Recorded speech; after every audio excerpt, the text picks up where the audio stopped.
I've talked to four-wheel campers about putting a camper shell on the back of our tow rig, just because to try and limit things. And then all I think about is, where's the bathroom? I don't want to take a shower where my toilet's at. Okay. Can you do two things at the same time? I'm not very good at multitasking. Right. And then, like, when you're done with one, you're right there to do the other one. It's kind of right. I mean, think about it. It's like a reverse bidet. Yeah. Oh, Lord. I'm sitting here just trying to figure out. Hey there, this is Pierce Umloff with Jeep Jamboree, and you're listening to Trailhead. Pick it up, let it roar, feel the ground shake. Pedal down, dust flying, no time to waste. The trailhead's calling, engine power on unfold. On the starlit skies, where the wild things roam. Every trail a journey, every Jeep a home. Right. Ooh. Like right into it. Welcome to the Trailhead, everybody. Like that was easy. Just to get it all started, press all the buttons, and we're good to go today. I feel very productive. How y'all doing? Good. Good. Yeah. Good. Glad it's Awesome. Friday. Doing great. Awesome. All right. Well, tonight we don't have any Pope and Randy. They are in an undisclosed location, getting ready for stuff. But we do have Alyssa. Thank you, Alyssa. How you doing? I'm good. How are you? Yeah, doing all right. Yeah. Yep. Good. Well, at some point today, we'll pull up the grumper that Bryan sent me last week. The grill for the Toyota Tacoma replacement. That is essentially the angry grill of Toyota. Oh, That that's was right. Yes. That was the angry nose. The angry nose. Who knows? The angry nose. And we're going to talk about Overland stuff tonight. So I'm glad that you were able to show up. So because I'm not going to talk much about it, y'all are going to talk about it because I'm not an expert in any way, shape, or form. So that's funny because I'm packing to Overland in like 12 hours. So Where are you going? Utah. You going to Moab?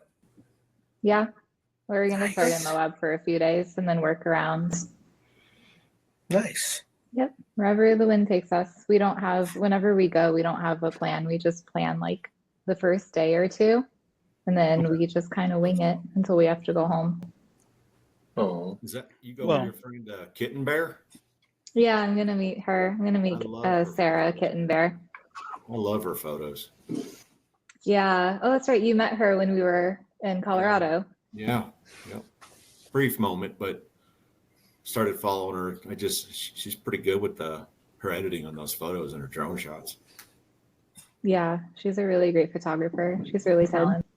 Yeah. awesome. All right. Well, good. And then let's see who else we got. Kerry, you're next up on my grid here. How you doing, buddy? Good to be back. Good to have you, man. I'm enjoying the fact that you guys are becoming regulars on the show. Like this is exactly what I've longed for a long time, is just to get a nice rotating group of folks in when they can join us. And sometimes you're on the trail, sometimes you're in your living room. Today I'm in the living room. Tomorrow or next week I may be on a trail. Who knows? I'm envious of you on that level right now, especially considering the conversation that we had before we got on the air today about our employers. Yeah. Awesome, man. All right. So Jeep's all doing okay? The fleet? Yes. This week was comms. Got to put a CB in Optimus for EJS with GMRS in the Gladiator. Get that up and running. Some electrical stuff, some lights. So just little prep stuff, nothing major. And then next week, the Gladiator gets belly skids and the Long Range America fuel tank. Okay. Nice. So the project is along the way then. Yes. I'm looking forward to an overland vehicle that has 500 miles of range. Ooh, nice. That's awesome. Yes. Yeah. Without having to carry rotopack and with no rotor Schofield packs. Pass. Exactly. Nice. All right. Very cool, man. Well, we'll talk more about that later. Are you planning to do the Mexico to Canada? You going to do the road shows me trip? Go from Fort Collins to like Castle Rock. Are you kidding me? I mean, with certain levels of wind, it can take 500 miles worth of gas to get that far. Yeah. Yeah, I just have some bigger trips planned and events in the past where we went some extreme places and made it to a gas station with like 2 gallons of gas left after carrying 18 gallons of extra fuel. And so having more range than is practical, I love it. Well, I mean, in that instance, if you've got the ability to kind of add that to just add that extra 10 gallons or 20 gallons, whatever it is that you add, like just make it go a little bit further. Give yourself that extra peace of mind if you're going to do it. Oh yeah. No, I've had to bail out of trails and go get gas because I was burning more than I thought. Yeah. So having massive range is it's one less thing to have to worry about when you're out for a week at a time. Yeah. Get it. Awesome. Okay. All right. Well, good stuff, man. And Mike, how you doing, buddy? I'm doing good. Yeah. All right.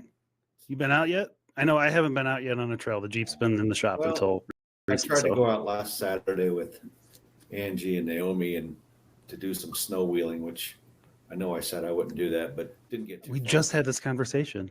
Yeah. Went to Eagle Rock, ended up turning around. So yeah. Eagle Rock isn't fun for me in the summer. I can't imagine it being fun in the winter. It's not fun in the winter. I agree. My sister came out for my birthday and she wanted to go wheeling. She's just like, I want you to take me somewhere. So I'm like, okay, we'll just go up to Switzerland Trail. No big deal. Get us a little snow wheeling, nothing too crazy. And we ended up doing 2 recoveries while we were there. Mm-hmm. Mm-hmm. Yep. As much as I want to get out in it and I want to get out on a trail someplace, I don't want to screw anything up. And I don't want to spend my whole day recovering other folks either. Yeah. I'm too old for this shit. I think I have you all beat, but that's okay. It's still, I'm sure we could have a whole debate about that, but let's not, because then I'll just feel older by the end of that conversation and be drunker as well. Bryan, how you doing, buddy? Good. Change the subject. Talking about an old guy. Yeah, I'm good. So, didn't hit trail this week. No trails. Sunday we're planning on hitting trail, so that should be fun.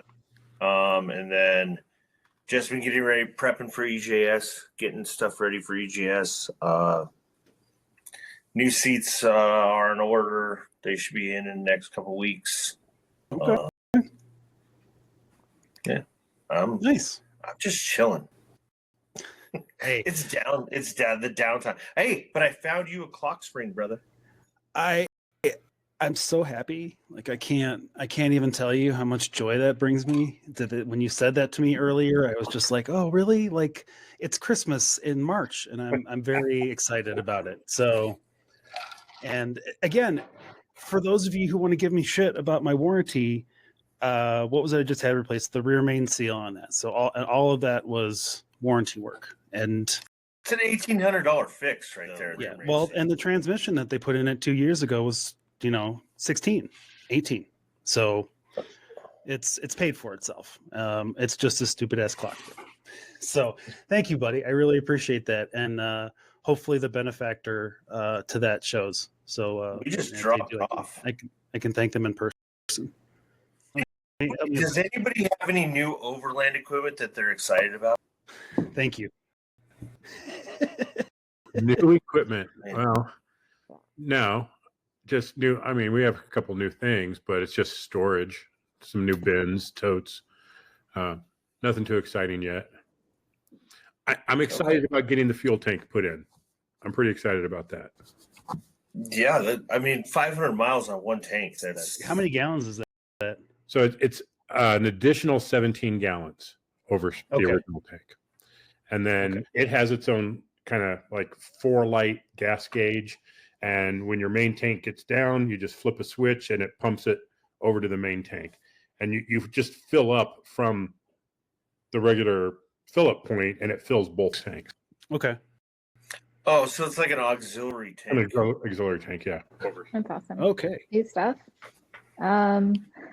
It's stupid. I just bought a water container for drinking water. And I'm not buying like gallons from the store. Yeah. You know what? I did that last summer. Summer, yeah. Hey, water's important. Water is important. It's important.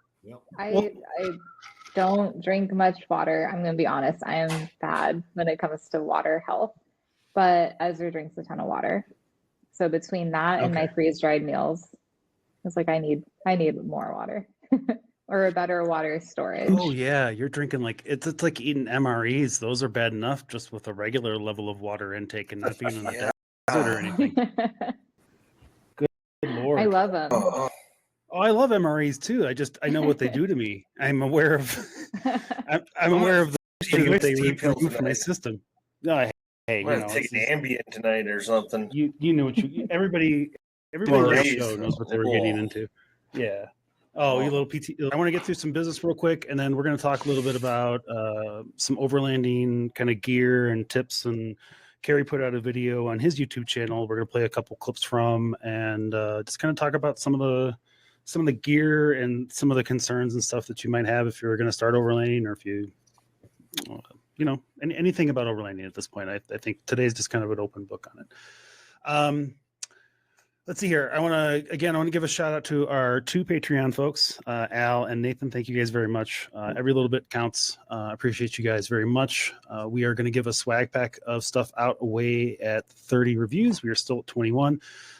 But if the summer goes the way I think it's going to go, it's going to be an awesome giveaway. So get a review in. Get in there faster than sooner than later. Where are you doing reviews at? You can actually, thanks to Mike. Thank you, Mike. Mike reminded me to add a link on the front page of the website. So if you just go to trailheadnetwork.com and scroll down to just above the latest episode, there's a big picture and a link that says leave us a review. It'll take you right to Apple Podcasts where you can sign in and leave a review. Then you shoot me an email at jd@thetrailheadnetwork.com. Give me your information so that I can put you into the hat when we go to give away the drawing. And in that right now, I've got an 8-gang switch panel. I've got Trailhead shirts, Jim and the Misfit shirts. I'm sure we'll get some other. I've got other stuff that I've gotten from other gear from other places as well. And like I said, the summer is going to be pretty interesting. I got some stuff coming up. I'm kind of excited. We did not get a voicemail from our friend Nathan this week. I'm going to assume that he was busy. But I appreciate him joining for the last couple of weeks. So thanks, Nathan. But if you want to be like Nathan and be on every one of our shows, the easiest way to do that is to leave us a voicemail at 719-408-0132. I am still in the camp of I will play every voicemail we get until I get to a voicemail that's just like, nope, that's enough. So leave us a voicemail. Tell us you like us. Tell us you hate us. Something you want to talk about. Something you don't disagree with us. You can also visit us at thetrailheadnetwork.com. Like I said, you can leave us get the link to leave us a review there. Check out older episodes, and the show notes are getting uploaded and better now. So let's see here. What else we got in the news section? I got today. I'm getting caught up on some of the interview episodes that we had from while we were kind of off for the holiday period and then January. And one of those conversations that I had was with Marcus Trusty from Core here in Colorado. And one of the nice things that we had this discussion about was the tide that has turned, especially in the last couple of years, in terms of what we see in terms of trails. But I'll play a clip for you. This episode's out today, and you can download it wherever you get your podcasts. What I can tell you is that I got into the land use arena, and my first goal was to stem the tide of trail closures. Like that was goal number one. We never even could consider opening trails because we were losing trails, and things were bearing down on us from a number of different angles. And so priority one was to stem the tide of closures. Yep. And we've just talked about a lot of good news on the podcast tonight. So I won't say we've accomplished that goal yet, but Okay. we are I'm with closer you. than we ever have been.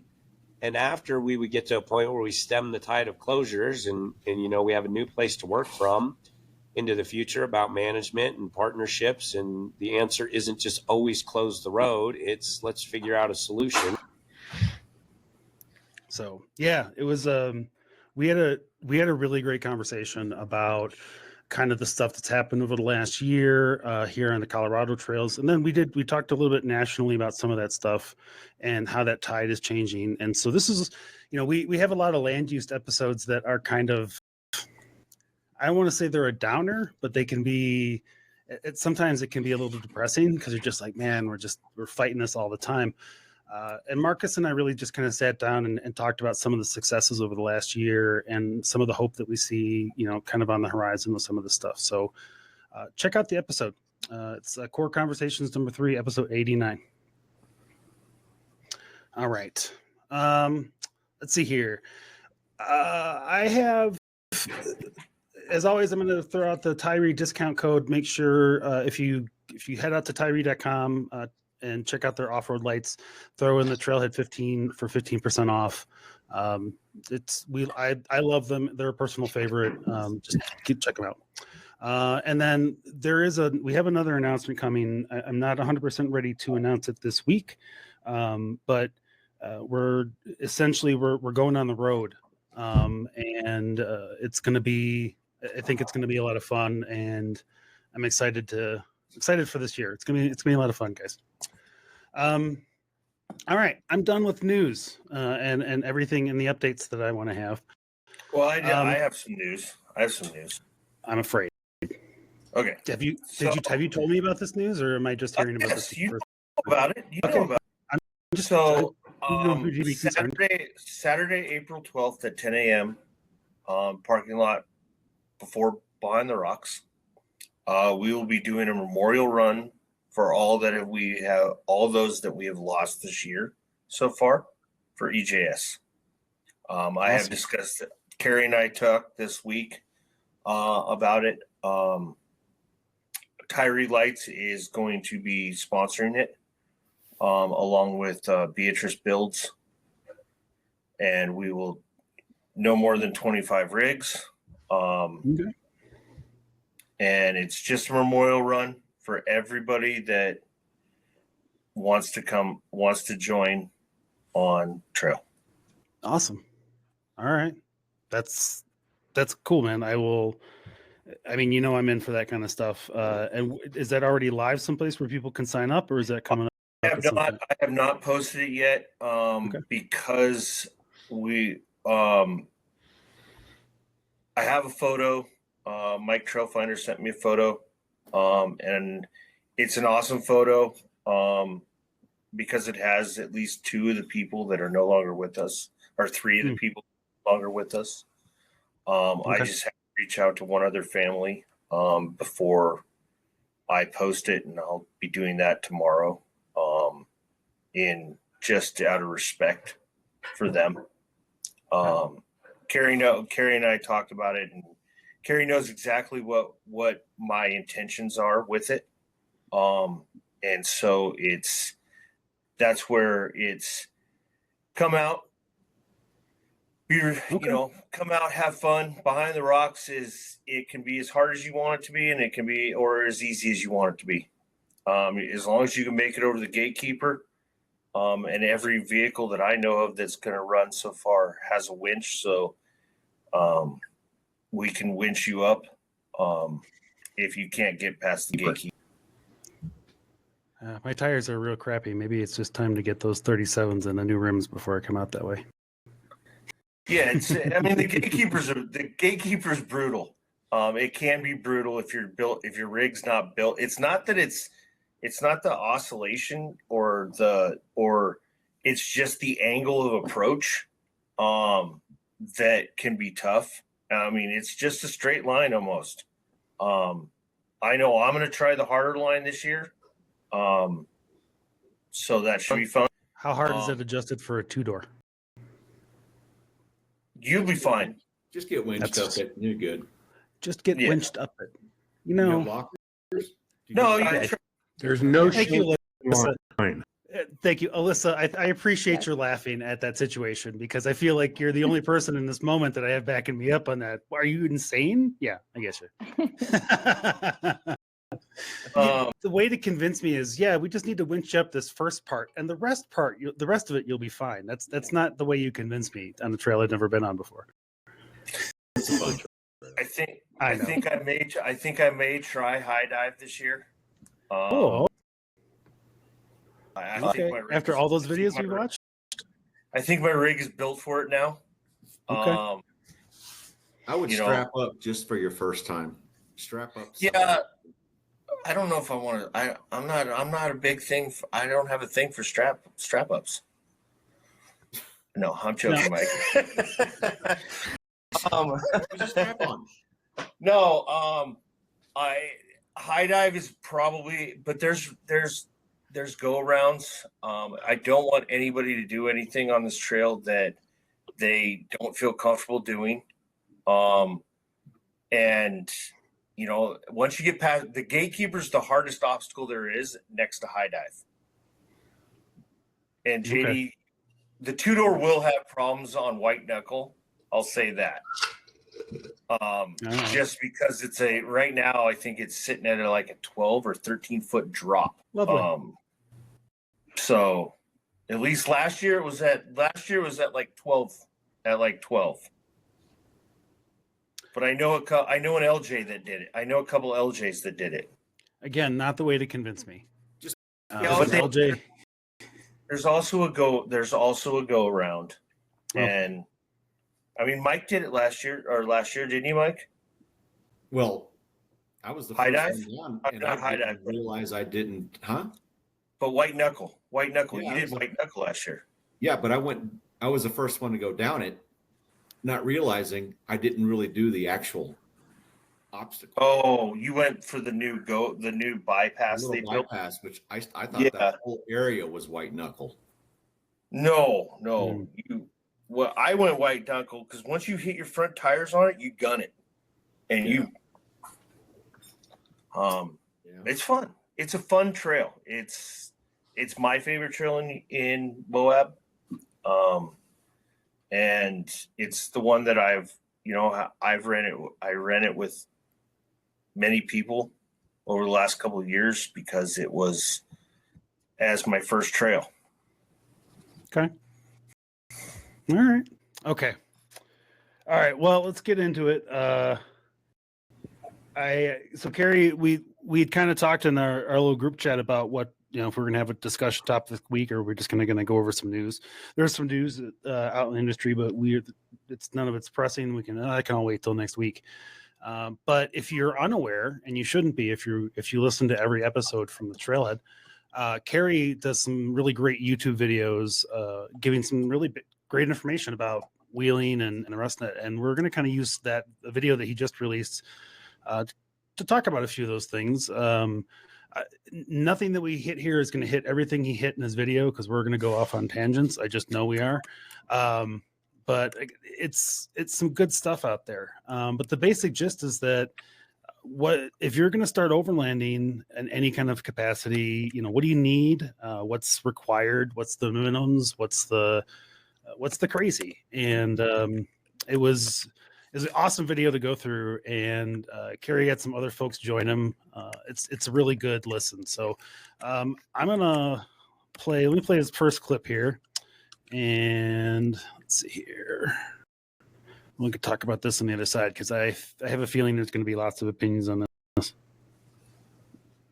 You need a vehicle, right? And it doesn't really matter what vehicle you have as long as it can get you where you want to go.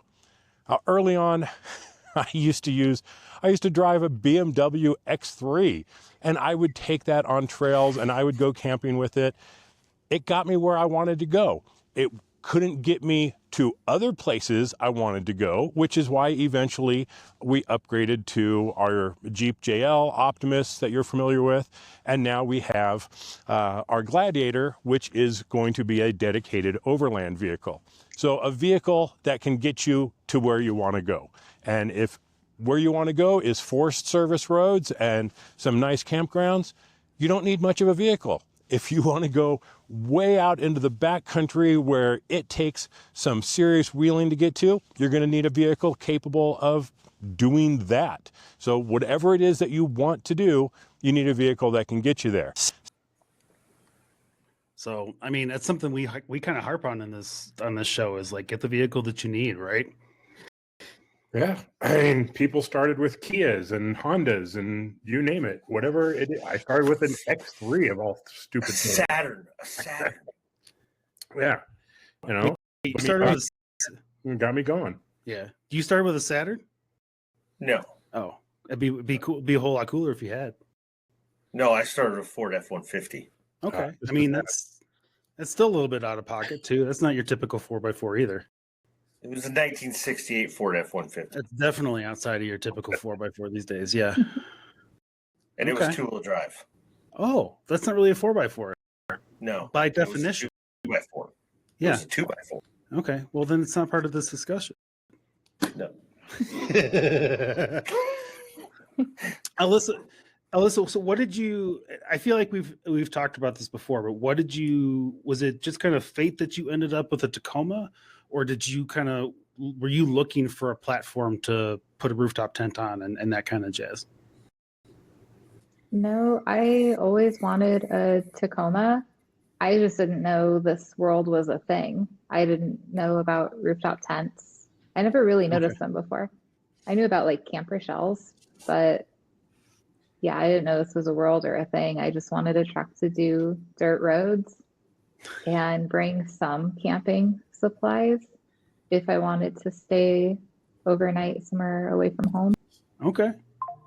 I feel like a lot of what we do, all of us have these moments where we're just like, you end up in a situation where you're like, oh, look here, how I found myself here with a yellow Jeep and those kinds of things. Like, yeah, I get that. So you stumbled onto a good platform for what you needed to do. Oh yeah, this was a whole surprise. Is there anything it does or doesn't do that you wish it? Solid axles. Say solid axles. Solid axles comes to mind. Wow. Don't let them influence you.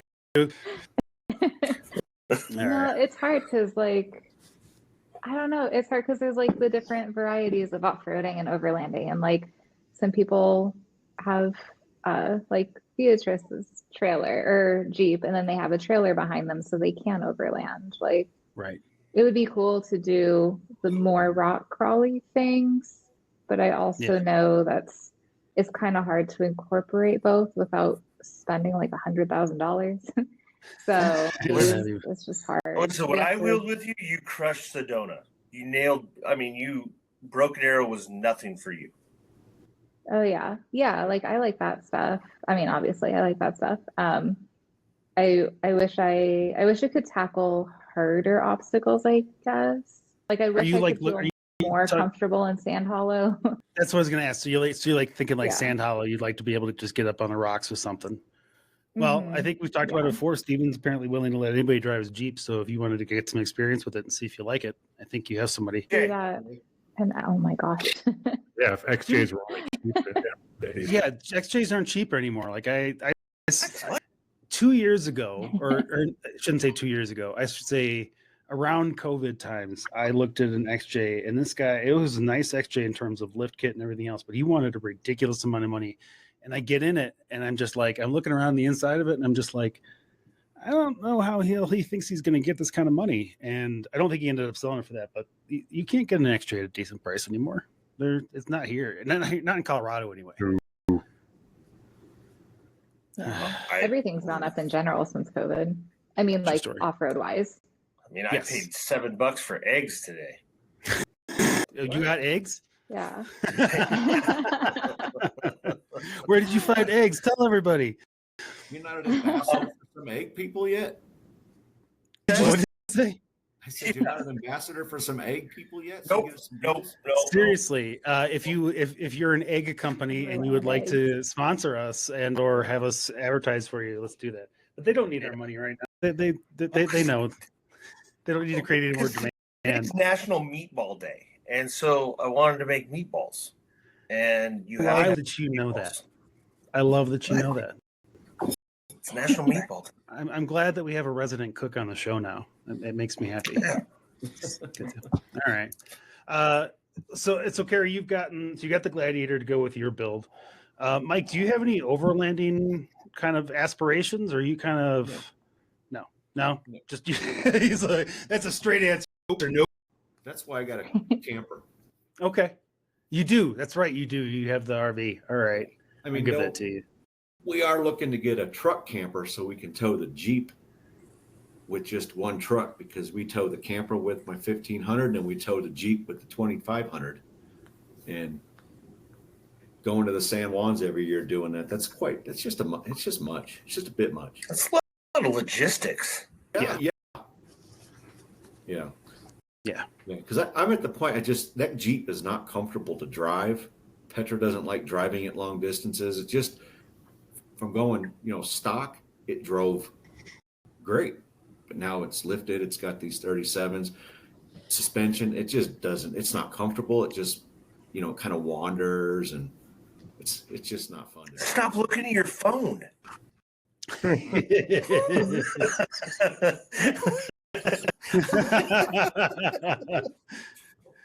No, I get what you're saying. I had the same problem, and then everybody said to me, their big thing to me was, if you've got problems with that, it means your suspension isn't tuned right. And sure enough, I got a lot of work done on it, and it's a lot better than it was. But you're right, it's never as good, air quote, as it is when you buy a Jeep stock, because it's meant to be a passenger car at that point. Yeah. Okay. All right. Well, then you're out of this conversation. Sorry, I don't know. No, I'm just kidding. But we did buy a tent just so we can go. Okay. We got one of those gazelle tents, really nice tent. Those are fun. Yeah. So we did do that. We went to Lead King Basin near Crystal Mill. Yep. We went in through Schofield Pass, went up the Lead King right before you get out in the open. There's a bunch of little camp spots, and then it's right next to the Mike, that's in Colorado. Yeah, it's in Colorado. Yeah, I wanted to. We just posted For the listeners, they might not know where those locations are at. Yeah. Based on what states. It also helps the AI summarize the show notes if you say that afterwards. Yeah. That's a fun. I mean, it's not for the faint of heart. That's for sure. I mean, it'll mess with your head, especially if you've got somebody coming the opposite direction. Oh yeah. There really isn't. There might be one place where you can squeeze by each other, maybe two, but I haven't had that happen yet. And if you didn't notice it in advance, someone's backing up a long way. Yeah. Yep. Yeah. That goes for shelf roads too, folks. That is a shelf road. Yeah. Any shelf road. A very long shelf road. I'll be down at the Brown Dog or Black Dog having pizza. You guys can have fun. Aw. All right. Nice. And I vaguely remember that, Bryan, you said you, quote unquote, used to be an overlander, right? I'm a recovering overlander. Oh, recovering even. Okay. I see. Were you overlanding with the Jeep though? Yes. Okay. So I've tried several different sleeping systems. And the best one I found is an Airbnb. Unfortunately, they're not out in the middle of nowhere. I've tried a deep sleep for Jeep, and I didn't get any deep sleep. Okay, as the air temperature goes down, so does the air pressure in it. It goes down. For a guy my size, a deep sleep for Jeep is not conducive unless I'm sitting like sleeping kitty, like diagonally across it. In a JKU. So, and then you add, my dog and my wife, and it's like I'm sitting here sleeping in I feel like a dog in a pound, where they're sleeping in those little tiny kennels, and you feel so bad for them. And then you're trying to be safe, so you're I was in Goblin State Park in Utah, uh-huh. and there are no goblins. Okay, just there's these people running around called overlanders in their vans, and no, it's weird. Okay, so I lock my Jeep while I'm inside of it. Well, then when you at 4 a.m, because I'm old, I have to get up and go pee. Well, then the alarm starts going off. Now I've woken up the entire Goblin State Park, and all these little overlanders like all over the place, and it's great. And then I tried overlanding in let's see here. We did a tent once. That was fun. It was It rained the entire time until you ride. Were you ever a Boy Scout? I did it for like 3 weeks, and we went on a camping trip, and our scout leader ate all the food, so we had to go home. All the questions, but I'm going to leave it. I did do the ultimate Boy Scout thing called the United States Army. So all right, I'll give you that. Yeah. But still, and then you would think that you'd be more up for that. Then you at least. Or is it you're less because of the experience? No. When you get out, when you get out of the military, they give you this piece of paper called a DD-214. On the very bottom of it, it says you do not have to camp anymore. Oh, I vaguely remember seeing that in my stepdad's discharge papers. Yeah, you're right. I do. Yeah. That specific line item. Yep. It's the very bottom. It's a little tiny print. It's a little tiny print. But then don't talk about it for 75 years. No, I mean, I did a lot of overland events. I have all the overland equipment. I've done a lot of overland events. I have all the respect for anybody that wants to overland. It's not for everybody. It's not fun. For me, it's not fun. It's fair. I don't like sleeping in the rain. Well, that's why you bring a tent, buddy. I don't like the sound of running water because it just makes me have to pee. Okay, I'll give you that. Then you should. I'm going to say this. I'm going to say this as another person and a man of a certain age. Get your prostate checked, buddy. Just as from one guy to another. Just saying. See your doctor. Yeah. Okay. Just checking. But I'm up at 4:30. Like that's what time I get up. I know. All right. Well, so Kerry, so now you've had 2 vehicles then for overlanding as a whole. So you had the Jeep now, and just the 4-door Jeep, and you've got the Gladiator. Yep. Would you go back and go straight for an Overlander, or do you like now basically having both? Oh no, we have to have both. I mean, they're 2 different tools for 2 different jobs. Okay. We have the trail vehicle and we have an overland vehicle, and we would never get rid of one of them. So you fall into the camp of you want to do both, but you don't want a vehicle that compromises in the middle too much. Right. Because we have the jail and we have our tribe trailer, and we love the trailer. And I've taken that thing on some crazy adventures, but it's very costly to take on long trips. When you're getting 7-8 miles per gallon towing an off-road trailer. And for something like going to Moab, where you're setting it up as a base camp and you're going back to it every night, it's phenomenal, and you can go and take it to some really out of the way dispersed places where there's nobody else around that you need an off-road trailer to get to, but then we park it for 3, 4, 5, 6 days. It's awesome for that. Or taking it places like the San Rafael Swell, places where it's not hardcore rock crawling. It can do those things, but it's rough.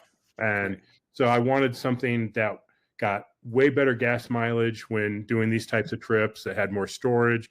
And I wasn't pulling a trailer, so it was going to be more nimble to do some of the trails. And so while there is some overlap for sure, there's definitely a place for us with the Gladiator and a place for us with the JL. Okay, nice. And don't get us wrong here. I think in this conversation, we're talking about Tacomas and Jeeps and Gladiators and big bills and small builds and all that kind of jazz. If you're starting out with a BMW, then you're starting out with BMW. As long as you recognize the kind of trails that you can handle with whatever it is that you're driving, wheel what you got. That's one of my favorite things is wheel what you got. As long as not a Subaru. No Subarus. We own a Subaru. Yeah, see, and I'm not. And it's an Outback Wilderness Edition. at that. So Cross track. You have to take it. yeah, we do. Yeah, okay. I mean, that's Yeah. basically almost like a Jeep anyway. I mean, here's the thing: is I will to my dying day, I will give Subarus crap, but they can get you to a lot of places. The Wilderness has the same ground clearance as a Jeep JL Rubicon. It does. I mean, Kerry. I'm not. It's basically almost a Jeep. Yeah. Except for the nanny modes. The nanny modes just prevent it from doing things. Trust me, I have videos. Does it clean itself? It just, you'll get to a point, like the tire's up on a small rock, and it's like Hal from 2001. It's like, I'm sorry, I won't let you do that. You do that, Dave. Yeah. Oh. Like, please let me do that. No, I'm not going to let you do that today. And it's just, you can't shut all the nanny modes off. Yeah. Which is a concern we're getting on Jeeps now, which is a whole nother problem. Yeah. All right. Well, cool. I think vehicle choice is a when you're starting out, like Alyssa, you just kind of fell backwards into the sport, and you happen to have a vehicle that worked out for you pretty well. I think there's a lot of us too that we got into it with one vehicle and then realized that we were going in the wrong direction for what we wanted to do, and had to turn around and get something else. And I think the advice that I'm going to give, is the advice that I always give is, if you have a vehicle already, then wheel what you have and wheel where you can wheel it safely. If you don't have a vehicle, ride with some folks, get a feel for what they can do and what you might want to do with your vehicle. You want to find out, at least in the general direction, if you're going to be more of an overlander kind of a person or more of a rock crawler. It's going to make thousands of dollars difference in how much money you initially shell out for your builds. Yeah. Incredibly. Bryan will tell you that. Exactly. Yeah. How much money did you spend on overlanding that you didn't do, Bryan? A lot. Yeah, non-disclosed. Okay, understood. I'll leave it at tens of thousands, but then you turn around and you go into rock crawling, and you're spending just as much money in rock crawling as you are in overlanding. You're just not having a garage full of stuff. It's just underneath your Jeep or your Toyota or your Lexus or your Subaru or your it's those things. When you look at it from that perspective, your suspension has to be completely different on a rock crawler than it is on an overlander. Yeah. Your tires are different. A KO2 is a great tire for overlanding. It is not a great tire for rock crawling. Mm-hmm. All right. I mean, our JL's got the Milestar MTO2s, a mud terrain. Mm-hmm. The Gladiator's never going to have anything more than an all-terrain on it. Yeah. No reason. Because of what you're doing with it. Right. Yeah. They may both have 38s at some point, but it will be a different type of tire because of what its primary function is. Yeah. Well, I love my Timba Tusk. I love my Skullet. I use it all the time. There are definite things out of overlanding that I still use, and especially the packing for my vehicle. I still use the way that I pack my vehicle for rock crawling as I did in overlanding. Okay. So, that leads me to a question then. What do you think? And I realize that I'm pulling the pin on a grenade and throwing it into the conversation. What do you think is more expensive, overlanding or rock crawling? I don't know that there's a difference. You're just spending money on different things. Okay. There's no reason to put 1 tons on an overlander. There's no reason to put a rooftop tent on a rock crawler. You're spending money in different places. I think the reason why I asked that question is because if you're, doing, let's say, kind of the stuff that Bryan does on every weekend and Mike does, and they're breaking stuff on a semi-regular basis. I'm knocking on wood right now, guys. Nobody's breaking anything, but you're breaking stuff on a semi-regular basis, as opposed to kind of overland where a lot of that stuff is a one and done purchase. I wouldn't say that, JD, because as you get into it, and look at the process I'm going through with the Gladiator, right? I mean, we have a ground tent. Then, well, I'm going to get sick of that here really fast, and we're going to have a rooftop tent. And then we need a way to keep all the dust out. So we need a hard topper. And then, we want maybe some integrated shell where it's a hard topper with easy access into the tent. So that, I mean, you could easily outspend, because it's always, I want the next cool thing that's going to make my adventures easier on me, better sleep conditions. I want to be able to be warmer or cooler, oh, I want a propane heater instead of a diesel heater now, or, oh, the new gas heaters are starting to hit the market. I only have to carry one type of gas, well, that's $1,500 right there. So there's an endless amount of stuff that you can spend money on. It's not a one and done. It's always one, and then I'll upgrade it later. That's fair. I appreciate that, because you're in the middle on that perception. What are you saying, Bryan? No, I agree with Kerry. It's your builds are completely different when you're an overlander versus a rock crawler. My tires are more expensive than an overlander's tires. Yeah. My cage is more expensive than a roof rack. You're looking at not everybody can build a rock crawl, can build a Jeep or a Toyota that is a rock crawler. So now you're having to pay for a mechanic to do a lot of the work, and a fabricator to do a lot of the work too. Yep. My suspension costs more than my Overland setup did. And I'm talking we're talking probably costs more than a Prius. Oh yeah. And so when you're, like Mike's setup is perfect for exactly what he likes to do. He likes to drive. He likes to get up in the San Juans. He likes to come out to Sand Hollow and do the stuff that I do on a weekly basis. But his Jeep is built that way for that. He can do multiple different things. Whereas my Jeep, I've built Beatrice now to where we're more of a rock crawling. I'm more of a rock crawler because that's what I do on a weekly basis. So when you're looking at things with the overland community, when I was in overlanding, it was mid arms were about the biggest control arms I needed. 1 ton steering, 37 KO2s on a 17-inch wheel. You're building the back of your Jeep so that it's functional, so that you know where everything is at. So you just pull it all out, and you've got your camp set up all right there. Where I've taken some things from overlanding and moved it into rock crawling. There's always going to be some overlap. Yeah. Are overlanding parts are overlanding accessories more expensive? Yes, they are ridiculously expensive. There you go.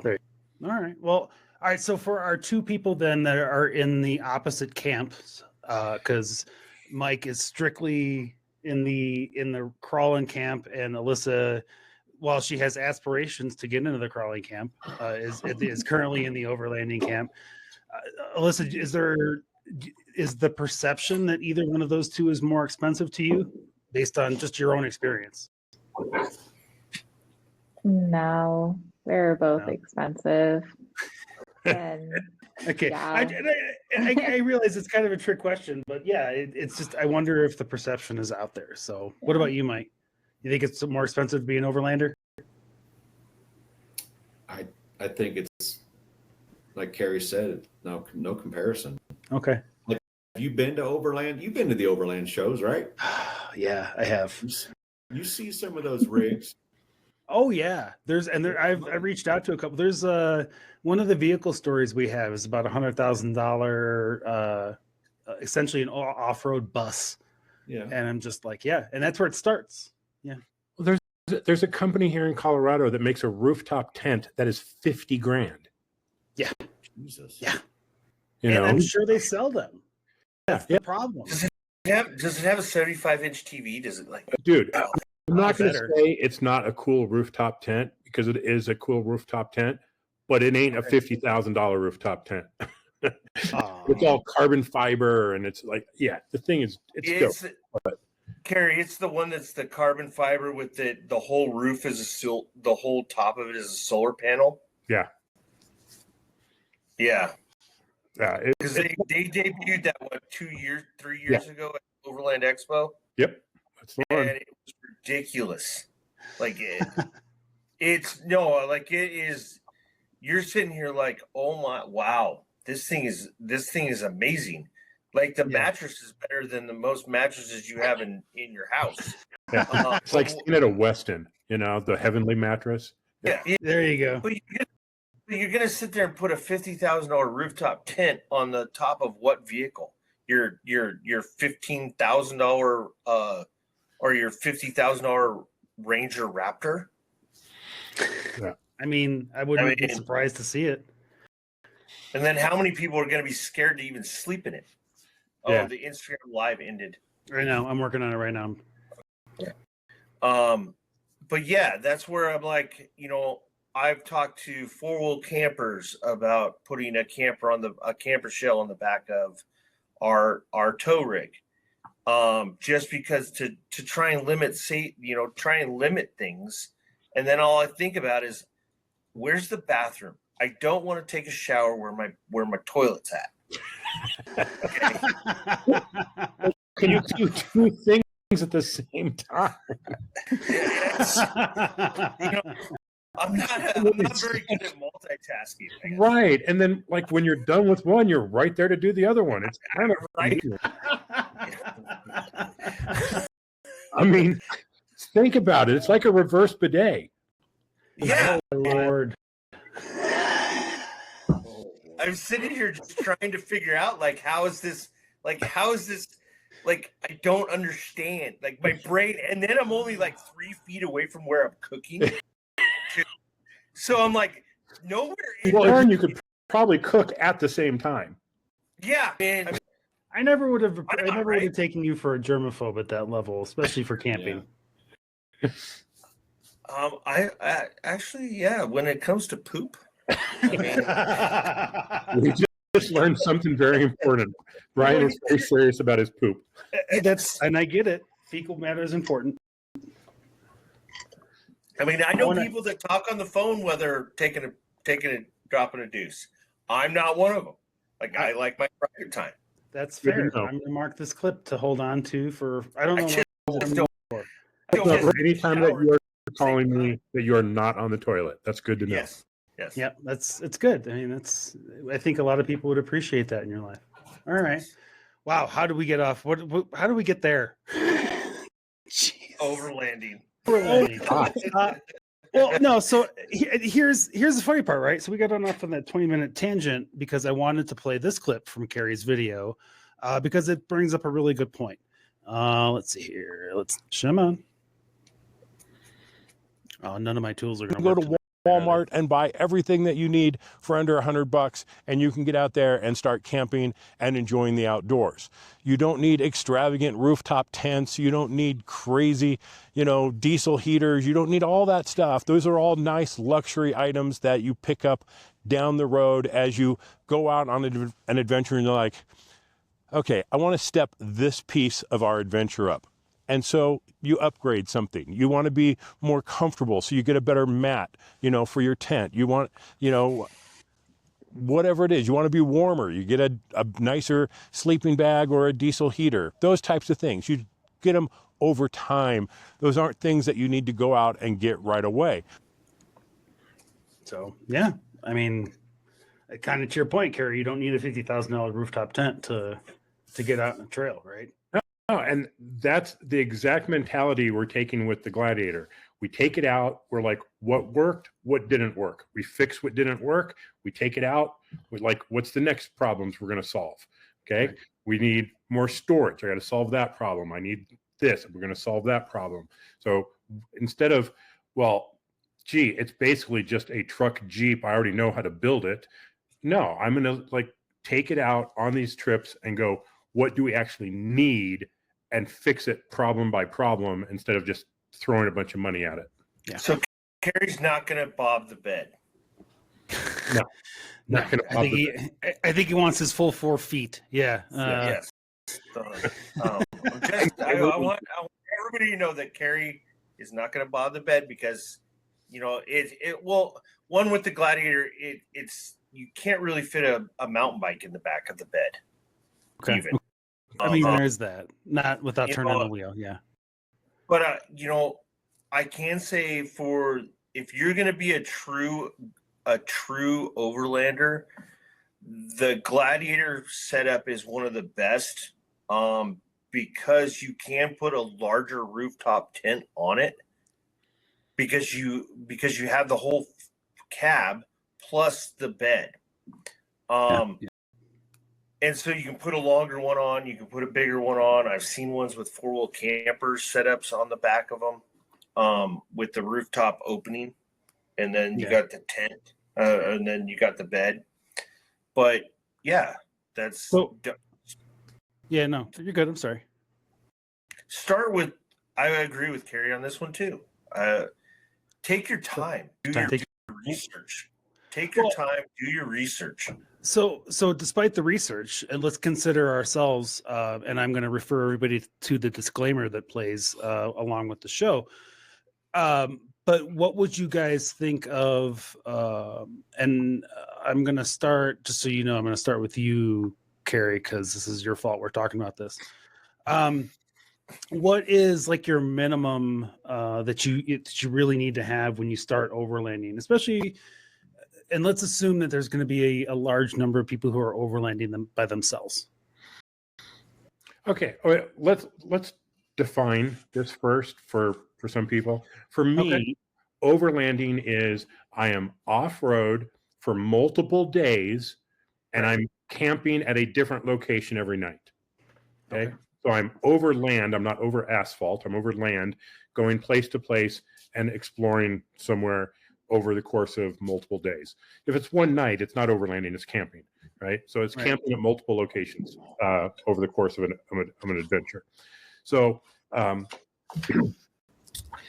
to say what are the minimums, this is a tricky one, right? Because do you want to even go out in the winter?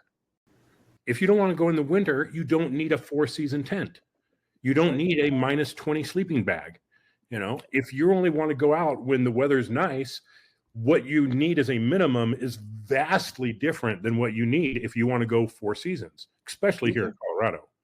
Yeah. So it's, you know, you need shelter. Okay. What type of shelter? And again, depends. What kind of weather do you want to be in? You need, to me, you got to have some kind of mat to be on. You know, you don't want to be on the ground. It's too hard. Or maybe it's just people like me and Bryan who are this age, you know. But I hate to tell you this, I haven't had any kids, so that's the only reason why I look younger than I am. You know, and we invested in the X-Pads. I think they're the best pad out there, but you don't need that. You can get a Lost Horizon. You can get, you know, some much cheaper options out there, you know, or just an air mattress from Walmart to get started for $50. You don't need to drop $250 on a high-end mattress. They're nicer, they're more comfortable down the road, but we used a cheap-ass Walmart air mattress many times. Usually they only lasted one trip before they started, you know, leaking air. So nothing worse than waking up and you're like, oh, you know, engulfed in the air mattress. And so we finally invested in nicer ones that were going to last for years. So, you know, you got to have something to sleep in. You got to have, you know, the right bedding to keep you comfortable based on the weather that you want to be out in. And you need something to put food in. You don't need a $400, $500, $600 refrigerator. Yeah. We went, how many of us started with ice coolers? I'm going to guess all of us. A Yeti. Right? Right here. Yep. You know, and you can get nice Yeti knockoffs for cheap right now. And, you know, or styrofoam if you need to. Yeah. You know, it wasn't until someone handed us a bottle of water on a trail a couple of years ago in the middle of summer that had ice crystals in it that my wife finally said, okay, we're going to go buy a fridge tomorrow. You know, but that was a nice. Yeah. So the minimums are your absolute basics. You need your vehicle, you need shelter, you need food and water. Okay. The reason why I have an answer to that question myself, but Alyssa, do you have anything that you think should be on like an Overland Essentials kind of a list of stuff that we kind of didn't talk about in that level, or just like food and like the basics? For like first timers? Yeah, for first timers, like folks Like who if are you just wanna kind of try getting it. overlanding. Yeah. No, I think he covered most of it. I would say when you are considering things, think outside the box too. Like, I don't want to throw REI out there, but I know like outdoor stores will rent their stuff. I can't remember if REI does or not. That's why I'm like, I don't know. I went to the Okay. local place in Phoenix. Okay. But you can rent and borrow tents and sleeping pads. That's a and- great idea. I hadn't even thought There's about one, it. there's one in Denver, actually, right Is across there? the street from REI. Okay. Or it used to be there. It used to be there. I mean, I haven't lived in Denver for a couple of years, but I mean, hell, that's a great, but that's a great way to just kind of see if you like to do it in the first place, right? Like, that's awesome. Okay. Yeah. there's actually a couple places in Moab too. Oh yeah, that do sure. Uh-huh. But I think that's why we did this video, and I have Tyler from Independence Overland and Dewey from Colorado Mall Crawlers and Matt from Lowlander Outdoors. Everyone contributed to this video in a different way.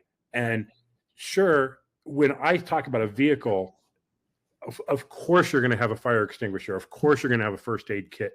But I didn't specifically mention those things, and I probably should have. No, it's okay.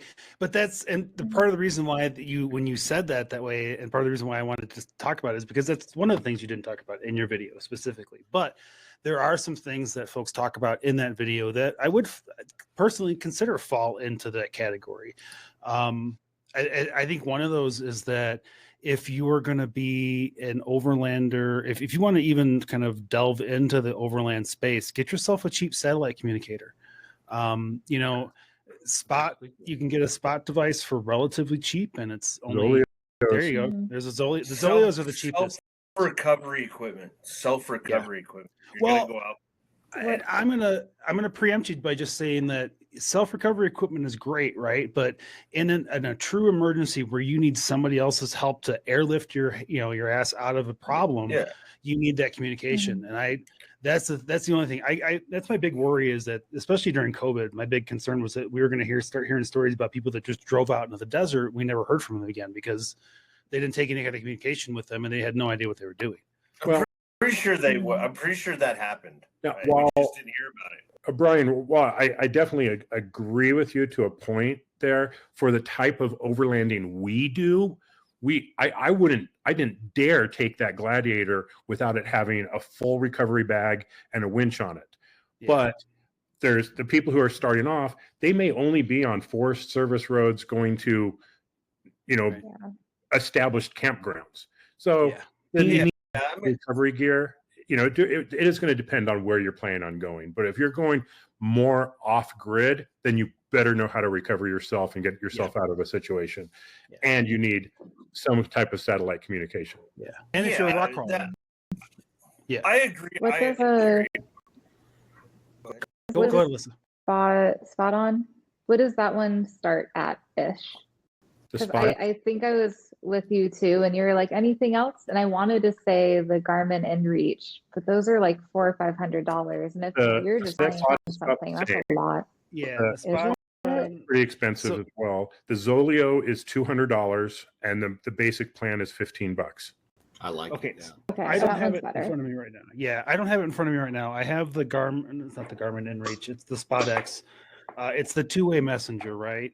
That one was $250. They do have one that is $150, and it's much cheaper. Oh, the new mini. It's a mini one, and it kind of acts like the Zoleo.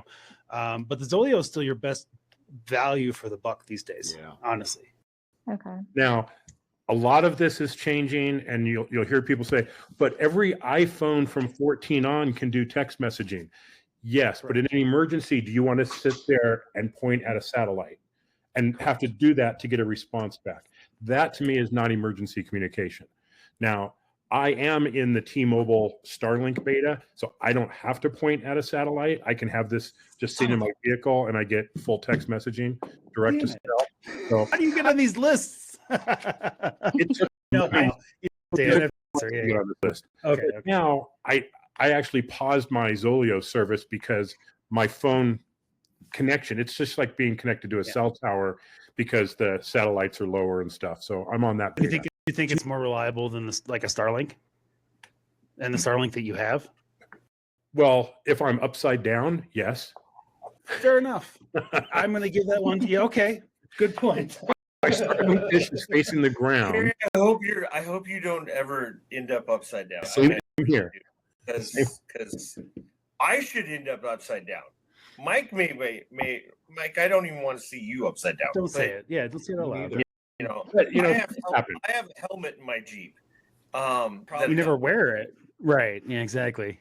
I How many absolutely concussions? prefer our Starlink connection. It is it's a great investment that we had because I can make phone calls, not just text messages. I can do FaceTimes. I can do all that. So to me, Starlink is invaluable. Plus, it allows me to work from anywhere.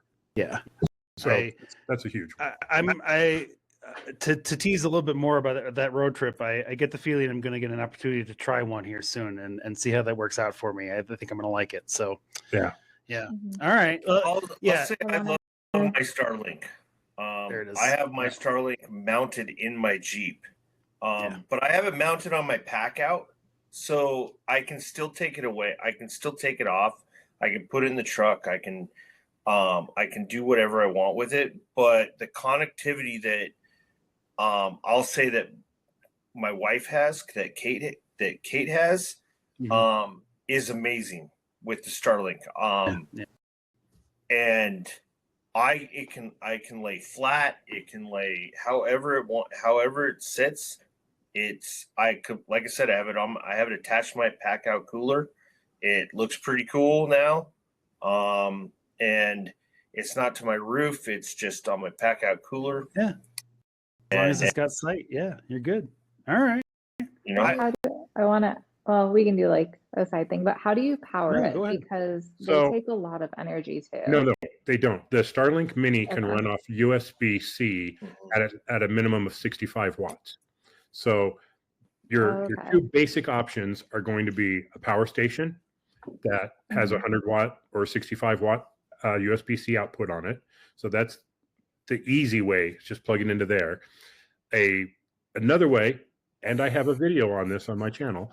There's a 12 volt to 24 volt USB-C laptop charger that I just got wired to 12 volt, and it bumps it to 24, which is better for the Starlink. You get a stronger signal. And so I have that connected to an aux switch in the Jeep, so I can just turn it on and off, and pretty basic. So That's awesome. you can run it off 12 volt. You can run it off a cigarette lighter adapter, but if you can get it converted to either 24 volt, or if you can run it on like 100 watt USB-C, you're going to get the best performance.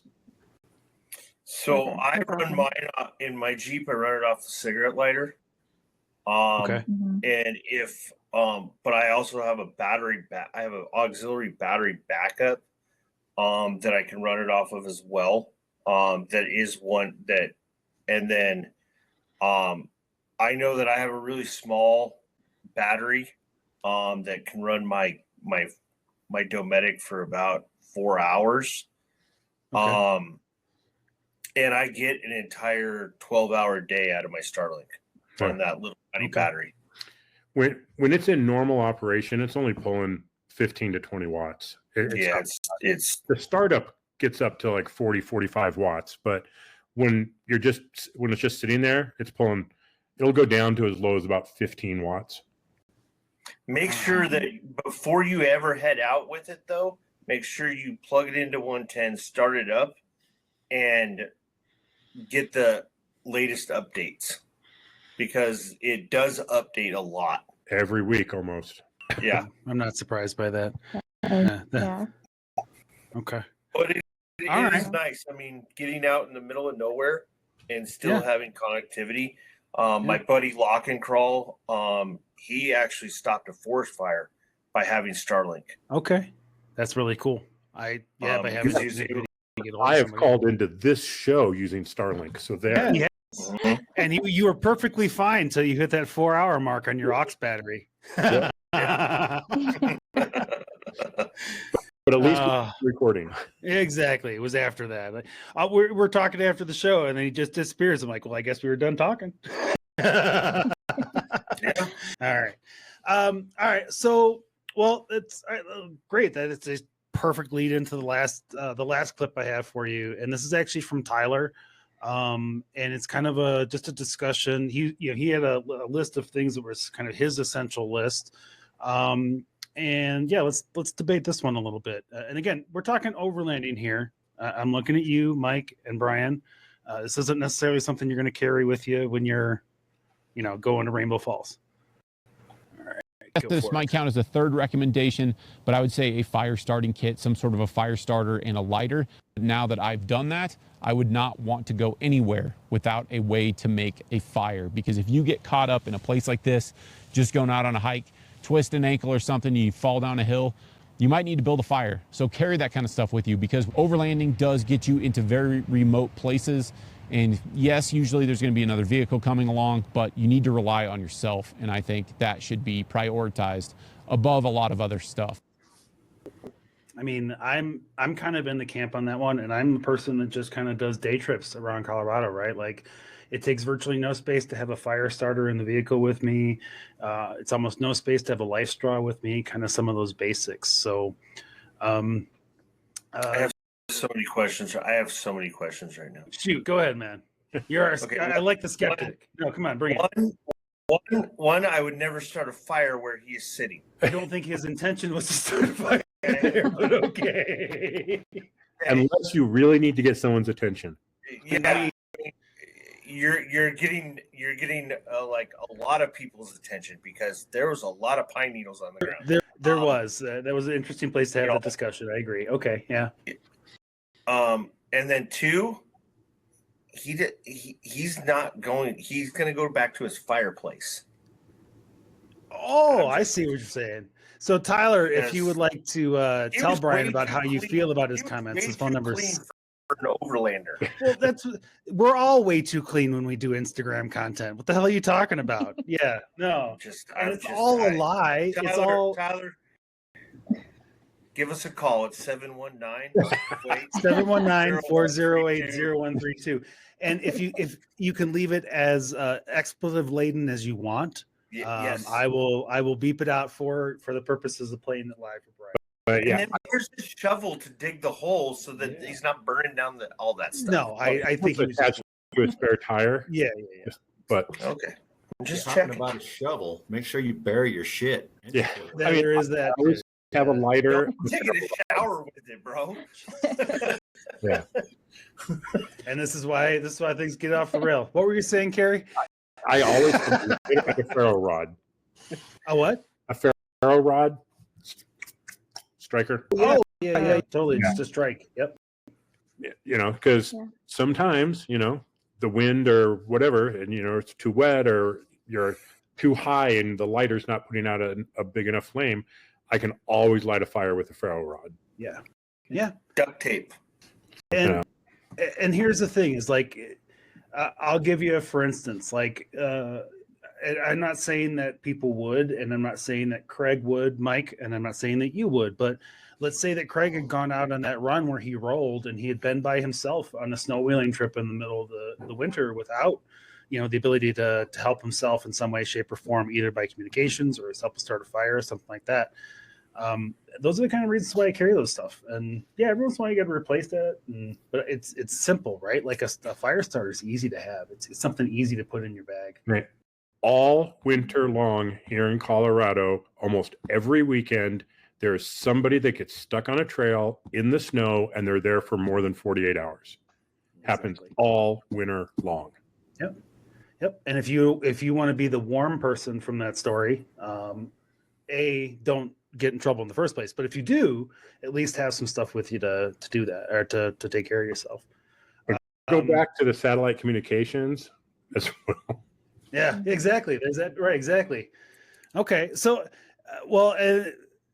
Bryan, I'm going to tap on your former overlanding stuff. Is there anything that you would have considered an essential thing to have, like just because you're out in the middle of nowhere by yourself? Even now, because you go out in the middle of nowhere by yourself on a regular basis, right? A compass. Okay, I'm with you on that one. Which is as long as you know how to use it. Yeah, you gotta know how to use it. Just a compass that you have in your glove box. Just because when you're heading out, when you're heading out, you got your mirror that has either, some people have the direction on their mirror. You can figure out how to go back. Yeah. Those are little things. Like, I don't carry a compass in my Jeep. I'm like, but you're a natural. Those are little things that are pretty cheap to pick up at REI. Yeah. I have a watch that tells me the direction. I have. Right. But a compass and a map will, in the event that your, cell phone dies or anything like that, a compass and a map is it can save your life. And honestly, guys, excuse me, it is not hard to read a compass and a map. It takes a little bit of, get on the YouTube. The YouTube will show you. It's very simple. Compass has a magnifying glass that you can use to light the map on fire. It's like when I was overlanding, I wore a Sun 2 watch, which has no need. Like it's connected to my phone, but if I don't have cell signal, I'm still not getting anything. But it has a digital directional compass in it. Gotcha. And we wore them in the military. I wore one in the military. It's just one of those things that if you know the general direction in which you came from, you can get back to that. You can get back there. Okay. I'm with you. I like it. Yeah. I like it a lot. Well, and Mike, I'll throw it to you too, man. Like, this is just even for day trips and stuff, right? Like, if you're going out by yourself, what's the one thing that you have in the Jeep that you always have? And obviously food, water, that kind of stuff, but that you might tell somebody that they need to grab is to have with their stuff. Anything simple? I mean, and you could say the Zoleo if you want. Well, that and a good first aid kit. Okay. I mean, that's a good one. That's always a good one. Yeah. First aid kit. Seriously, and this goes along with knowing how to use it, and you can go online to Red Cross and take their online first aid courses. You don't have to go somewhere to do it. You can take first aid courses online and learn how to use a first aid kit. Yep. Although, Bryan, I gotta say, I was surprised you didn't say toilet. So I mean, there is that. I think a lot of first timers do. I carried one with me.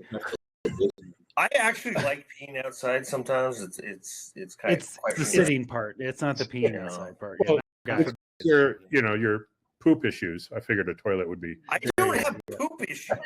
I just don't want to poop where I shower. I'm gonna go ahead with poop issues. I like the idea of calling it poop issues. Yeah, no, I'm good with that. Thanks.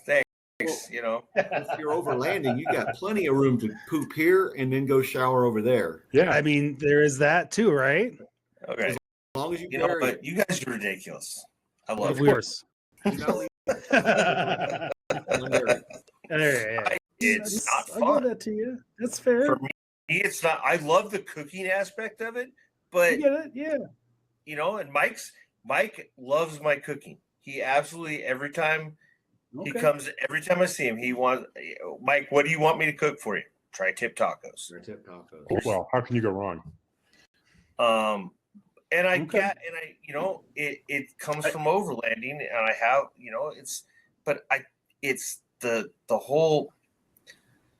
Even in the military, you learn that you poop over here, you pee over here, and you cook over there. We've already talked about this. You can get a system where you can do that and cook at the same time.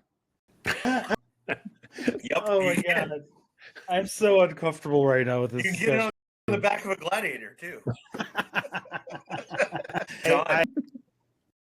I've got a video one day. I'll share the video one day because it's not grotesque or anything, but I will share the video one day. It's the most scenic poop I ever took, and I left my GoPro on. All right.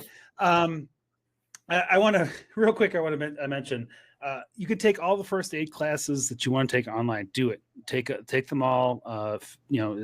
Watch all the YouTube videos. I would say try to do one in person, especially one that does something like shows you how to tie a tourniquet. Tying a tourniquet is one of those things that until you get taught by a professional on how to actually do it, you don't understand what it means.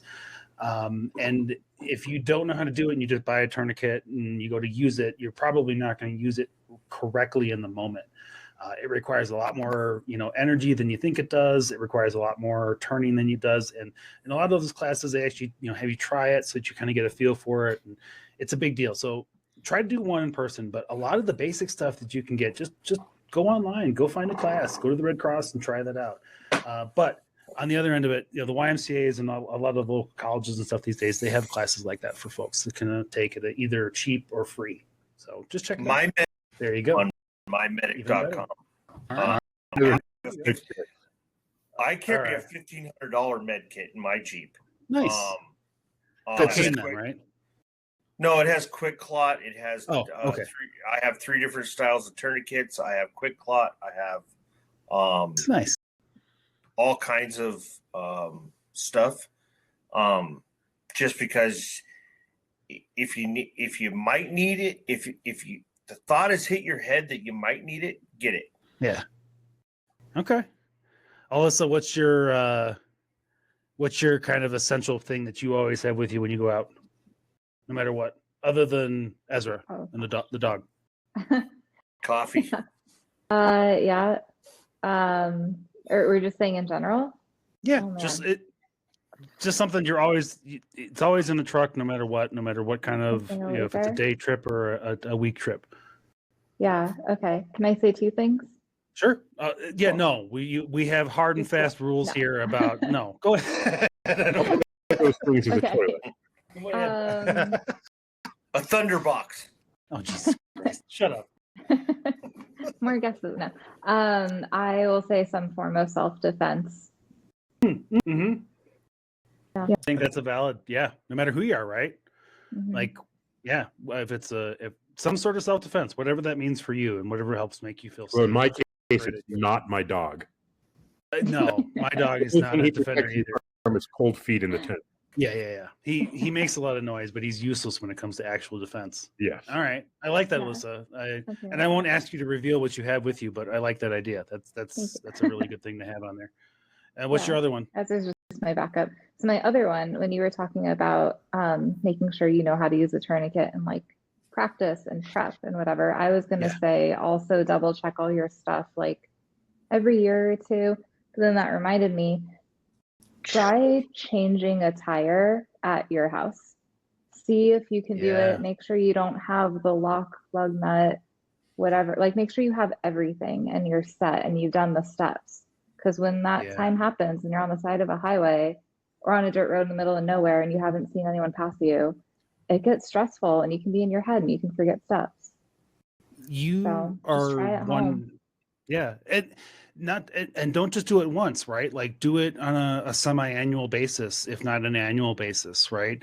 The reason I got myself into serious trouble in Grand Junction because I didn't check to make sure that my jack was functioning that season, and I went to go use it and it wasn't working when I needed it. And then I had to hope that my tire held out for like 4 or 5 miles until I got to some help that could get me jacked up and get my tire changed. So again, kudos to Goodyear for that tire holding out. Yeah. But still, I love that. That's great. That's a good one. I like that a lot. All right. Yeah. Cool. And remember, your fire extinguishers in your vehicles, they expire every 2 years. Also true. Yeah. And thank you. That's actually a great reminder because mine is definitely more than 2 years old.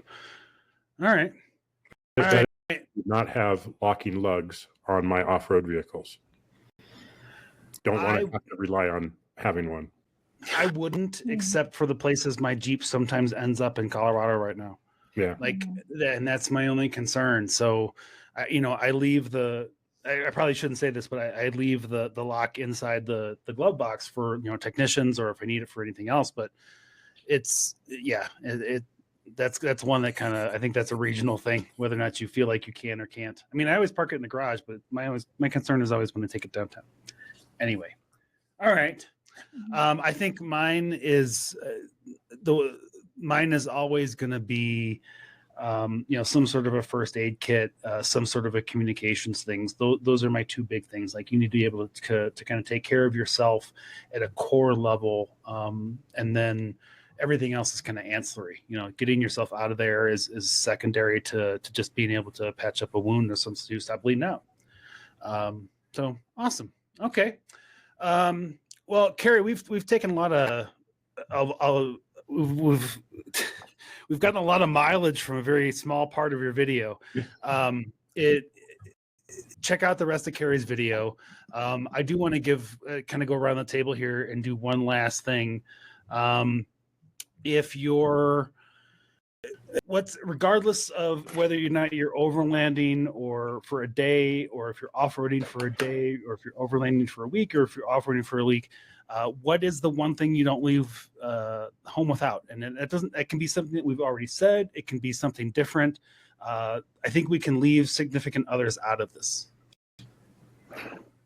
Well, I do leave her at home sometimes. So. Well, I know that. It's part of the reason why I want to leave it out.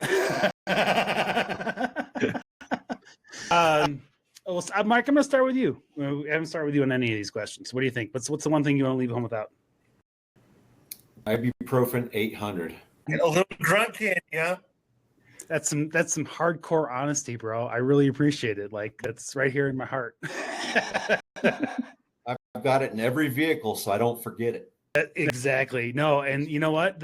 Now that you say it out loud, it's always in the pocket when you go. Which is funny because I have it in all my vehicles too.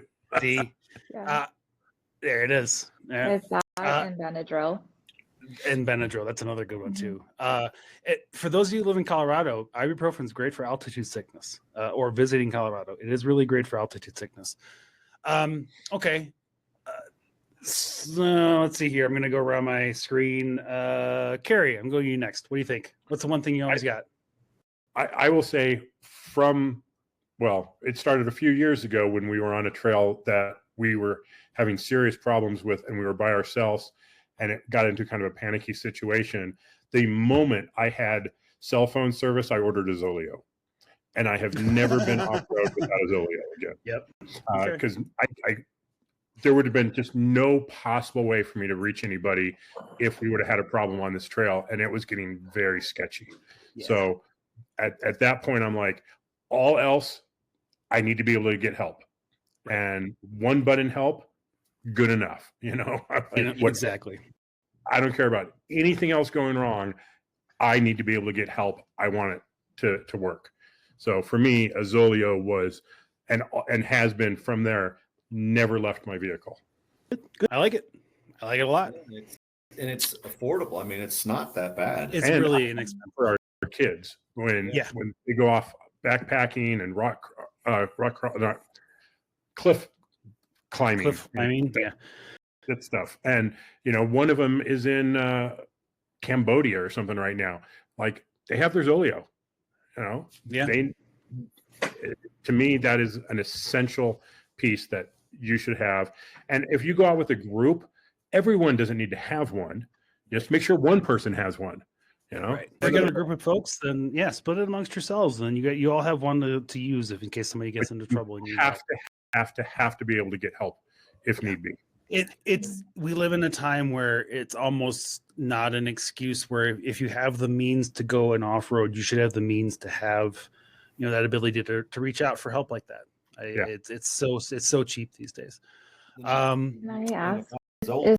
Too. Sometimes you got to keep an eye out. They will have a sale for $150. Yeah. I'll watch those things around Black Friday and stuff like that. All those technology places. If you're on the fence in August, grab one in November on Black Friday. What did you say, Alyssa? I wanted to ask if you came across one on like Facebook Marketplace or something. Is it easy to transfer over? Today. Yeah. Oh, perfect. Yeah, I saw one for $100 today. And honestly, if this beta with T-Mobile works out, I will probably sell mine because I'll have other options. Yeah. Mm-hmm. Did you say, Mike? I was going to say, and the other nice thing is you can pause your service. It's like $4 or $4.99 a month.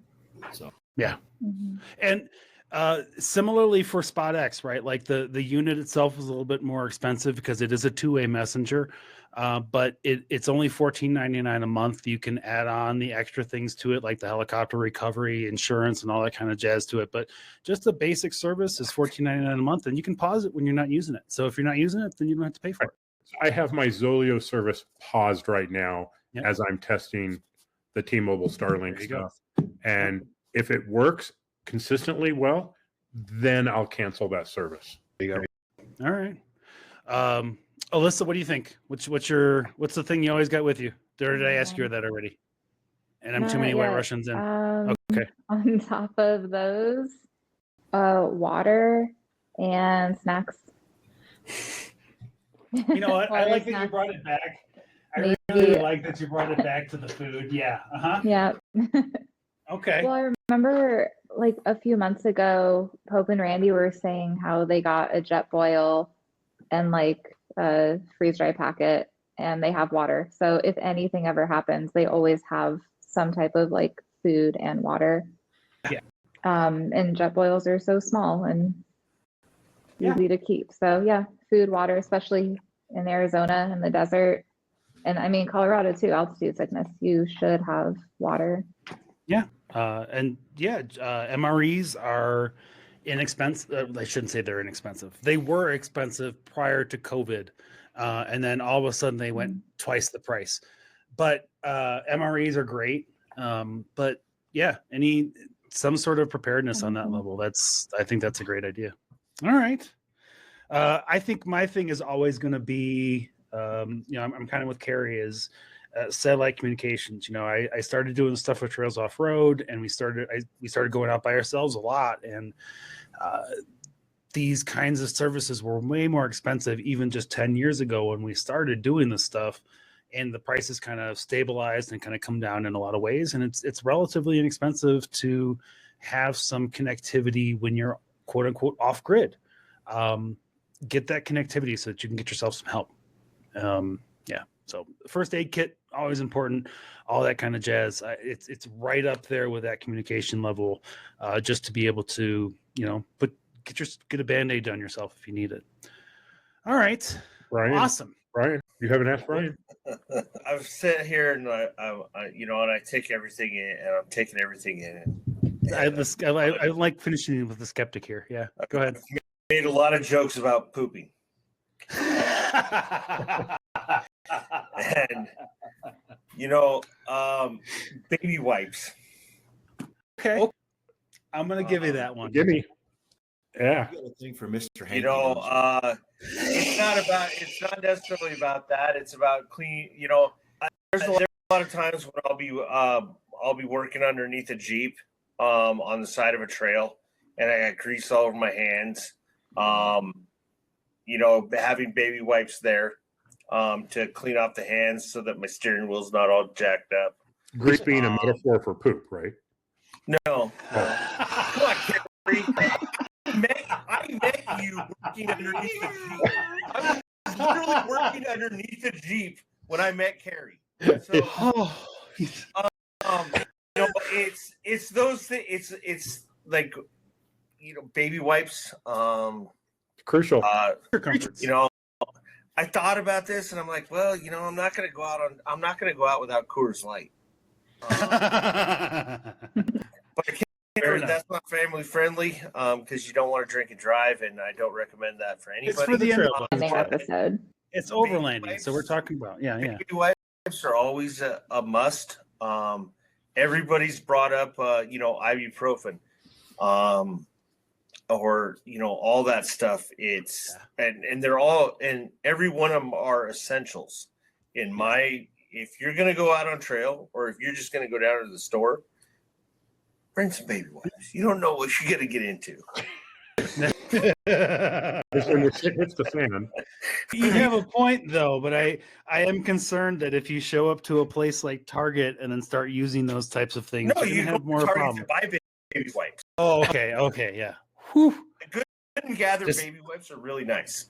All right, just checking to make sure. And don't get me wrong, I'm with you. I have stories I'm not going to share, but baby wipes are nice to have on the trail. Let's just leave it at that. Yes, they are. Yes, they stuff happens, guys. Stuff happens when you're riding in the middle of nowhere and you've had maybe questionable food, especially if you're still in your Walmart cooler stage of your upgrades, not yet your Yeti cooler stage. Never make your last stop before a trail Taco Bell. Also, never make your last day pork that was in your cooler. Yeah, exactly. No. Okay. On that note, all right. I digress. I'm sorry. What did you say? I said I digress. I'm sorry. Oh no, we should all digress at this point. Yeah, we've been doing this a long. One of those, everybody needs to have their thing. Yep, and we've talked enough about poop tonight. Yep, good deal. All right, I'm excited. At the end of the year, we look back through the shows and we get to see how many times we said specific words. I'm gonna have to add poop this year to the list of counts. I'm very interested to know now, especially Bryan. Everybody does it. Everybody poops off road. At least you have some good content to make a trailer with. Exactly, I love it. But I there's a book there. I'm gonna copyright the book. Everybody poops off road. It's gonna be a takeoff on the other book, but I'm doing it right now. I'm patenting it. Okay, That's a good read in a bathroom. It's a good read on your shower bathroom.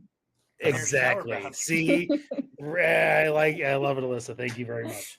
All right.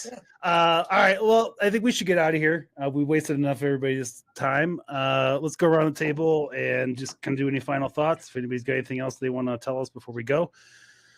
Round and round we go. I'm starting at Bryan. Anything else you want to? Yeah, man. Our Overland skeptic.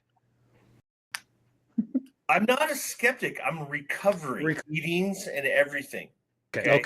I'll give that to you. We give out tips. We have to bring our own Lays to the meetings, and Doritos. No, stay safe out there, and hopefully see everybody at EJS. Yeah. And if you ever need anything, call JD. You'll find my number nowhere. 080-0132. You are correct. That's where you can get a hold of me there. Let's go with that. Definitely rings to me, and I'll definitely answer. Sure. No, it definitely goes to voicemail. But leave me a voicemail. Tell me if you hate me. Tell me if you love me. Tell me if you love the show. Tell me if you hate the show. Tell us what you think about tonight's episode. Anyway, Mike, what do you think? Any final thoughts? Anything else you want to tell us before you tell us to go pound sand and go home? It's okay. I'll take it. It's late for us. Kerry, what do you think, man? Since you started this shit show. Throwing it out there. George Carlin, yeah. But I'd love to hear from people about what things they think are essential and things they would never leave to go on a trail with. Everyone thinks of something different, and love to hear what other people have to think. Yeah, seriously, what did we miss tonight, guys? Like, what have we not talked about that you're like, this is something you can watch my videos to see what my other guys said. So yes, well, definitely, and yeah, I appreciate the plug and definitely use it. Check out Kerry's video on TrailTraveler on YouTube, and kind of go through the rest of the stuff that we didn't get a chance to cover tonight, because you talked about a lot in a relatively short period of time. And we talked about it very little in a relatively long period of time. So, because it's just a different way we're going about it. But yeah, check it out and go through the rest of the discussion. JD, spare lugs. That's an interesting one. Okay, I like that. I mean, even one or two is going to be enough to help you probably. Because how many times you come across a guy that their tire rolled off? I mean, I have for me, but I like what you're. Yeah. Okay. Alyssa, have you ever run into somebody with their tire that just rolled off? I mean, besides it being on the I-10, no. Okay. I haven't. I'm not saying it doesn't happen. I haven't. No, definitely does happen. Okay.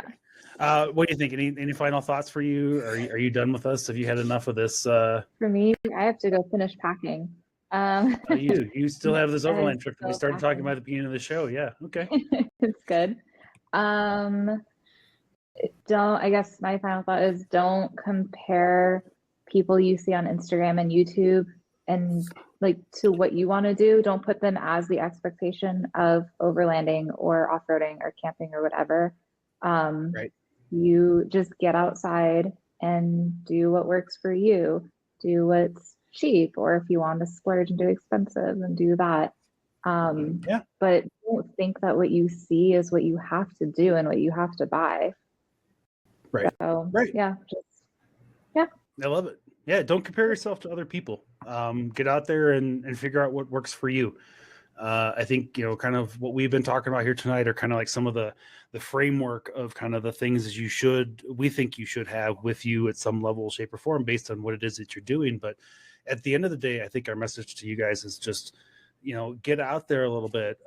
If it means renting equipment and borrowing equipment from other people to kind of determine what it is that you need and what you really want to do, kind of go down those paths and see if any of that works for you in that direction before you start spending a ton of money that way. So, all right. Well, thank you, Alyssa. And thank you, all of you. If anybody, again, I really want to hear what folks have to say about this one. I feel like we kind of got into a fun one that's kind of, we'll have people on both sides and some in the middle. But leave us a message at 719-408-0132. They say in advertising, you have to say that thing, that stuff at least 3 times. So I'm going to say it twice more before we end the show. And let us know what's the worst piece of gear that you ever bought that was just too much money, and later on you're like, this was stupid, a dumb purchase. I'll ask you guys about that question later. Is there an underrated item that you carry? Like, do you really like a high lift and you think that everybody thinks that they're that carrying them is actually stupid? Let us know. Just give us a call, drop us a comment on a YouTube video or on our Spotify episode. Just get involved with us. Let us know. I would love to have, start a segment where we're just kind of following up on some of these questions that we talked about with folks. All right. I think we should get out of here. What do you guys think? Good deal. Yeah. All right. I'm taking the silence as a yes. I'm guessing that, again, I'm the only drinker here tonight. Which is fine. I'm okay with that. I shouldn't be drinking because I'm taking an antibiotic for a sinus infection, but I have a Jim Beam vanilla, so it's quite it smells good. So yeah, all right. I got nothing else. Anybody got anything else? Oh, I was gonna say, talking about bringing stuff, extra caliper bolt. Never had a problem with that. Caliper bolts. Yes. Really? I've had. Is that something you've run into on like a semi-regular basis? Not a regular basis, but it happens. It happened to Petra. Often enough. It happened. I mean, okay. or just make sure if you thread lock those suckers, because Petra and I did bolt on her car one day, a caliper bolt, and the caliper just kind of went forward and it was rubbing inside the wheel. My daughter's fiance, we went up to Engineer Pass. He lost a caliper bolt, and he had to drive all the way to Gunnison to get one. So, I mean, just a thought. Okay, if they were here, they would tell you to carry a belt with you. Yeah. A tension belt. I mean, I've been on trail, and I've been on trail, and there's a serpentine belt. Carry an extra one of those. Carry extra tie rod ends, just because of how I wheel and what I do. It's tie rod ends are. I think at that level, kind of, what you have a feeling you might break based on how you wheel. Yeah, and where your weak points might be in your vehicle too, because you haven't upgraded. In my tow rig, I carry extra drive lines and extra axle shaft. For my rears, but those are different scenarios. Yeah, exactly. All right. Well, let's get out of here. We've wasted enough people's time. All right. Well, thank you all very much. Around the table here. Oh my God, Lord. We got all kinds of hearts going on. If you're not checking out the video, guys, you guys are missing a whole half of the episode. So if you're listening to this, when you get to work, pull it up on YouTube and put it on the background and look over at the silliness on occasion. So I've got a Gene Bean Vanilla. Look, See- Mike, Kerry got the balloons. Kerry, It's dangerous when you start Kerry's figuring out what to do with this stuff. Yeah, I'm exactly. on my Mac, so I can't, so it doesn't work. Oh, there's stuff on your Mac you can do. We'll talk about it later. All right. Oh my God. Here we go. I put all this shit into you guys in post, but I don't do it to you because I'm nice. All right. Well, thank you guys for riding along with us this week, and thank you for letting us be a part of your off-road adventures. Safe travels on and off road. Always stay the trail, and we'll see you guys next time at the Trailhead. Good night, everybody. Good night. Good night. Night. Cheers. Oh, it's still Jim Beam. Oh, yeah. Not vanilla. No, it's not vanilla. And that's how I'm gonna end that show. Oh, JD might need some of those baby wipes. oh no, definitely not. I'm gonna need some of that ibuprofen in the morning based on all the alcohol I drank tonight by myself. All right, I'm not finishing that though. That was pretty gross. I mean, it is jacked. Hello, trailheads, and welcome to the Trailhead. Before the trails start today, we need to have a short safety meeting. Off-roading is an exhilarating but inherently risky sport. The insights and opinions that are shared by our hosts and any experts or guests on the podcast are intended to inform and inspire, not replace professional guidance. The Trailhead guests, partners, and any sponsors are not liable for any actions that you take based on what you hear. It is your responsibility to seek professional advice and make informed decisions, especially when attempting potentially dangerous activities. Always check current trail conditions and comply with local laws and regulations. Off-roading requires careful preparation and respect for safety, so ensure that you're well prepared before hitting the trails. And now that that's out of the way, buckle up and let the stories begin.